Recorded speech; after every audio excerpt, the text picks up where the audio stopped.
बागलाण तालुक्यातील दरेगाव येथे खळबळजनक घटना घडली आहे। कैलास पवार यांचा मृतदेह त्यांच्या घराच्या मागे आढळून आल्याने परिसरात एकच खळबळ उडाली। पत्नीने सुरुवातीला दावा केला होता की अज्ञात इसमांनी पतीला मोटरसायकलवरून नेले व खून करून मृतदेह घरामागे फेकून दिला। मात्र जायखेडा पोलीस स्टेशनचे सहाय्यक पोलीस निरीक्षक सागर काळे यांनी त्वरित तपास करत पत्नीच्या संशयास्पद हालचालींवर लक्ष केंद्रित केलं। मृताच्या अंत्यसंस्कारानंतर पत्नी मनीषा कैलास पवार हिला ताब्यात घेऊन चौकशी केली असता तिने खळबळजनक खुनाची कबुली दिली आहे। काय होती हत्या करण्यामागची कारणे? मनीषा पवारनं कबूल केलं की काही दिवसांपूर्वी पतीने मद्यधुंद अवस्थेत तिच्यावर संशय घेत जोरदार मारहाण केली होती।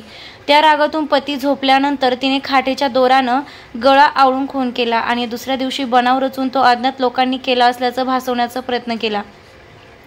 पण जायखेडा पोलिसांनी अतिशय बारकाईने तपास करत खऱ्या गुन्हेगाराला म्हणजेच पत्नीला अवघ्या काही तासातच बेड्या ठोकल्या। या कारवाईमुळे जायखेडा पोलीस ठाण्याचे कौतुक होतंय आणि त्यांनी पुन्हा एकदा दाखवून दिलंय की गुन्हा कितीही शिताफीने लपवण्याचा प्रयत्न झाला तरी पोलिसांच्या बारकाईला तो टिकत नाही। मच्छिंद्र साळुंखे, नाशिक खबर, निफाड तालुका प्रतिनिधी।